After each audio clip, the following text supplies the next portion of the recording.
3 లక్షల కోట్లు మట్కా నంబర్ల మాదిరి మీ ప్రకారంగా మీరు ఇచ్చిన లెక్క ఇది, అంటే మీ దీంట్లో ఇచ్చిన లెక్క ప్రకారంగా 4,91,000 కోట్లు మార్చి 24 కొంటే అప్పటికి మీరండి 2,57,000 కోట్లు మీరు చేసిన అప్పు. మళ్ళీ మాదెంతండి? అంటే ఎంత దౌర్భాగ్యమైన పరిస్థితి వచ్చిందంటే మాకు ప్రతిసారి మేము ఒక అవాస్తవాన్ని అబద్ధాన్ని మేము కాదు కాదు కాదు కాదు అని చెప్పుకుండే పరిస్థితికి, ఎంత దురదృష్టకరమైన పరిస్థితి మాదో చూడండి. అసలు నాకు తెలిసి ఎక్కడ ప్రపంచంలో ఎక్కడ కూడా ఇటువంటి పరిస్థితి ఉండదని నేను అనుకుంటున్నాను. పోనీ ఇంకోటి, మీరు బ్రహ్మాండమైన ఇది కదా సంపద సృష్టి, మీరేమన్నారు? సంపద సృష్టిస్తాము, సంపద సృష్టి తద్వారా ప్రజలకు మేలు చేస్తాము, మేము వెల్ఫేర్ ఇస్తాము అని మీరు చెప్పినారు. కరెక్టే కదా? కానీ ఇంత లావు బుక్కులో ఎక్కడే కానీ రెవెన్యూస్ లేదు, సంపద సృష్టి అనేది కానీ ఆదాయం కానీ లేనే లేదు. ఎందుకు లేదంటే మీరు చెప్పుకునే దానికి ఏం లేదు కాబట్టి. లేకుంటే ఎవరైనా కానీ ఒక ప్రోగ్రెస్ రిపోర్ట్, ఇప్పుడు మనం ఇంట్లో ఉంటుందండి, ఒక ఇంట్లో ఒక గృహిణి భర్తను అడుగుతుంది ఏమని చెప్పేసి, నాకు ఇంత ఖర్చు అండి అని. ఆయన అనడా మన ఆదాయం ఎంత అని? ఒక కంపెనీకి పోతే ఖర్చు చెప్పేటప్పుడు ఆదాయం మాట్లాడరా? ఒక ప్రభుత్వానికి పోతే ఖర్చు మాట్లాడేటప్పుడు ఆదాయం మాట్లాడరా? అసలు ఆదాయం గురించి ఒక్క చోట లేదు దీంట్లో, ఒక్క చోట కూడా. ఇంత లావు బుక్కు 80 పేపర్లలో ఒక్క చోట కూడా లేదు. ఎందుకు లేదంటే నేను చెప్తా ఎందుకు లేదంటే, దానికి మీ టైంలో మీరు చేసిన అద్భుతమైన పరిపాలన వలన ఏమైందంటే, మనము సంవత్సరం మీద సంవత్సరము ఆదాయము పెరిగిందా లేదా అని ఒకవేళ చూస్తే 2023-24కు పోల్చినట్లయితే 23-24 మేము దిగిపోయిన సంవత్సరానికి మీరు దిగిపోయిన సంవత్సరానికి పోల్చినట్లయితే, అదేవిధంగా 2024-25 నుంచి 25-26 నెక్స్ట్ సంవత్సరం పోల్చినట్లయితే ఎంత వస్తుందంటే స్టేట్స్ ఓన్ రెవెన్యూస్ కేవలం 2% మాత్రమే, కేవలం 2% మాత్రమే 23-24తో 24-25 పోలిస్తే. అదే మేము 10% తక్కువ ఏ రోజు లేవు, కానీ మాకు పరిపాలన రాలే, మీకు పరిపాలన వస్తుంది. మీరు 2% మా మీద మొదటి సంవత్సరం పెంచితే మీకు పరిపాలన వచ్చు, మేము 10% పెంచుతున్నాం, మాకు మాత్రం పరిపాలన రాదు. ఏం చేస్తాం? ఆ విధంగా మీరు చిత్రీకరించగలుగుతున్నారనమాట. ఆ తర్వాత అదేవిధంగా 24-25 నుంచి మళ్ళీ పోల్చినట్లయితే సేమ్ అదే పరిస్థితి చేసుకుంటూ వచ్చి లాస్ట్కు చివరకు ఏ స్థాయికి వచ్చినారంటే మైనస్ పరిస్థితికి వచ్చినారు. -3.2 పరిస్థితికి వస్తారు. -3.2 పరిస్థితికి వస్తారు. కానీ మీరు చెప్పేది ఏమంటే స్థూల ఉత్పత్తి అద్భుతంగా పెరుగుతుంది, 10% పెరుగుతుంది అని చెప్పి. మాకు అర్థం కాంది, ఇప్పుడు కేంద్ర ప్రభుత్వంతో పోల్చినట్లయితే ఎప్పుడైనా కానీ స్థూల ఉత్పత్తి పెరిగేటప్పుడు ఆదాయం పెరుగుతుందా లేదా? ఇప్పుడు ఇది ఏ విధంగా ఉందంటే, ఏ వ్యక్తి అయినా కానీ నా వ్యాపారం బాగుంది కానీ నాకు ఆదాయం లేదు అన్నట్లుంది మీరు చెప్పేది. వ్యాపారం బాగుంటే ఆదాయం లేకుండా ఉంటుందండి? ఎట్లా లేకుండా పోతుంది? అంటే మీరు చెప్పే ఫిగర్స్ అన్నీ కూడా ఎవరు గమనించలేదనుకుంటున్నారా, ఎవరు పట్టించుకోవడం లేదనుకుంటున్నారా, ఎవరు చూడడం లేదనుకుంటున్నారా? మీరు ఒకటి గమనించుకోవాలండి, ఇది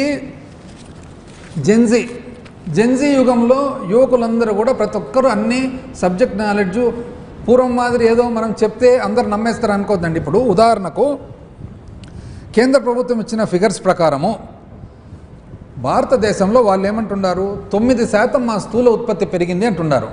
ఆదాయం ఎంత పెరిగిందంటే వాళ్ళు అంటున్నారు 6% పెరిగింది అంటున్నారు. అంటే భారతదేశం ఏమంటుందంటే మాది 9% స్థూల ఉత్పత్తి పెరిగింది, ఆదాయం 6% పెరిగింది. మీరేమంటున్నారంటే మాది భారతదేశంలోనే ఫస్ట్ 10.75% పెరిగింది, కానీ ఆదాయం మాత్రం -3.22. అద్భుతమైన పరిస్థితి ఉన్నప్పుడు ఆదాయం ఎక్కడైనా మైనస్ ఉంటుందండి?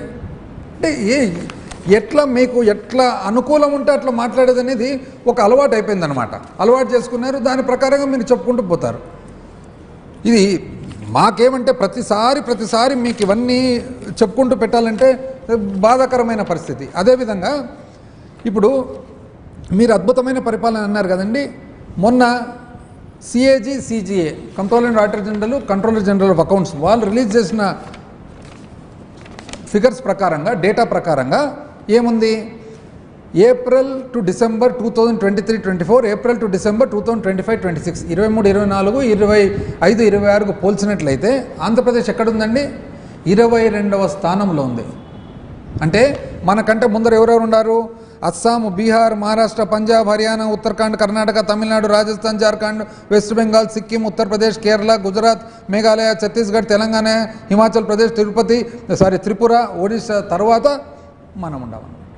అంటే కేవలం 1.97% పెరిగినాం. కానీ మీరు చెప్పేది మాత్రం అద్భుతమైన పరిపాలన. లోటు, ఆర్థిక లోటు చూసినట్లయితే, రెవెన్యూ లోటు చూసినట్లయితే ఇది సిఏజీ రిపోర్ట్ ప్రకారంగా Andhra Pradesh records highest revenue deficit. అంటే భారతదేశంలో 25-26 సంవత్సరానికి గాను 60,285 కోట్ల రెవెన్యూ లోటు. ఏది ఆర్థిక లోటు కూడా కాదు, రెవెన్యూ లోటు. కానీ మీరు చెప్పేది మాత్రం అద్భుతమైన పరిపాలన. ఏం చెప్తాం ఇంకా ఏమనంటే, మళ్ళీ ఈ బుక్లో తలసరి ఆదాయము చాలా బాగుండింది. మీ జగన్మోహన్ రెడ్డి గారి టైంలో 2019-24లో తలసరి ఆదాయం తగ్గింది కాబట్టి పరిస్థితి బాగాలేదు. అది కూడా చూద్దామండి. ఇప్పుడు మనము తలసరి ఆదాయం అనేది చూసుకున్నప్పుడు ఎప్పుడు కూడా ఒక రాష్ట్రము ఇంకో రాష్ట్రంతో పోల్చుకునేది కాదు, ఒక రెఫరెన్స్ ఉండాలి. భారతదేశంలో ఆంధ్రప్రదేశ్ రాష్ట్రం ఎక్కడుంది, 2019-24లో ఎక్కడుంది, 2024 తర్వాత ఎక్కడుంది, 2019 ముందర ఎక్కడుంది. ఒక్కొక్క రాష్ట్రంతో ఎట్లా పోలుస్తారండి? పోల్చేటప్పుడు భారతదేశంతో రాష్ట్రాన్ని పోలుస్తారు, కానీ రాష్ట్రం నుంచి రాష్ట్రం పోల్చనీకి అవుతుందా? ఇప్పుడు భారతదేశాన్ని పోల్చాలంటే ప్రపంచంలో ఉన్న యావరేజ్తో పోలుస్తారు, కానీ భారతదేశం ఒక పాకిస్తాన్తో, ఒక శ్రీలంకతో, ఒక బంగ్లాదేశ్తో పోల్చనీకి అవుతుందా? లేదు కదా. మనం ఆ లెక్క చూసినట్లయితే, తలసరి ఆదాయం చూసినట్లయితే 2013-14లో తలసరి ఆదాయం ఎంత ఉన్నిందండి? 2014 82,800, అంటే 83,000 అనుకోండి, 83,000. అయితే 18-19కి వచ్చేటప్పటికి ఆంధ్రప్రదేశ్ రాష్ట్రం ఎంత ఉన్నింది?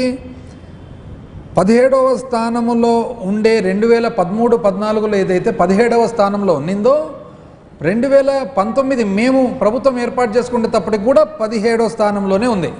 కానీ 2024 వచ్చేటప్పటికి మేము దిగిపోయేటప్పటికి ఆంధ్రప్రదేశ్ రాష్ట్రం ఏ స్థాయికి వచ్చిందండి? 17 నుంచి 13వ స్థానానికి పెరిగింది. అంటే బాగున్నట్ల బాగలేనట్ల?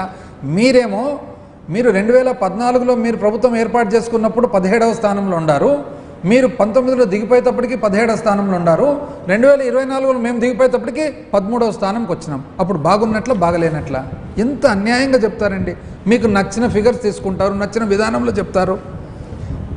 తర్వాత ఇంకోటి ఏమంటారంటే సూపర్ 6 మొత్తం ఇచ్చేసినారంట, సూపర్ హిట్ అయిందంట. అది కూడా చెప్తారు దాన్ని. సూపర్ 6 సూపర్ హిట్ అయిందండి. అసలు చివరకు సూపర్ 6 సూపర్ హిట్ అని చెప్పి పోయి అడిగితే ఎక్కడైనా కానీ ప్రశ్న అడిగే విలేకరులు కూడా నవ్వుకుంటూ అడుగుతారు. మీరు నిజంగా హిట్ కావాలనంటే మహిళలందరికీ కూడా ఏమేమి ఇచ్చి ఉండాలండి? ఆడబిడ్డ నిధి అని చెప్పేసి మీరు ప్రతి ఇంటికి, ఎందుకంటే మీరు ఇంటింటికి పోయి ఏం చెప్పినారు ఎలక్షన్ ముందర? బాబు గారు వచ్చేస్తారమ్మా, వచ్చిన తక్షణమే నెలకు 1500 అమ్మా. ఆయన ఫేమస్ మంత్రి ఉన్నటువంటి, నీకు 15, నీకు 15, నీకు 15, నీకు 18, నువ్వు 20 సైకిల్ వేసుకొని తిరుక్కుంటూ మోస్ట్ ఫేమస్ పర్సన్ అయినాడు, పర్సనాలిటీ అయినా. మీరు ఇచ్చినారండి. అప్పుడు ఎంతమందికి ఇవ్వాలా? మీరు మించుమించు 2,07,00,000 మందికి మీరు ఇవ్వాలా. అంటే 2,07,00,000 మందికి మీరైతే ఇవ్వనట్లే కదా. మళ్ళీ ఎట్లయిందండి హిట్టు? అదేవిధంగా అన్నదాత సుఖీభవ, రైతులకు ఎంత ఇవ్వాలండి? 53,50,000, ఇంచుమించు 54 లక్షల మంది రైతులకు. ఎంత మీరు చెప్పిండేది? 20,000 రూపాయలు ఇవ్వాలని చెప్పి. 20,000 రూపాయలు ఇవ్వాలంటే ఏది? పిఎం కిసాన్ కాక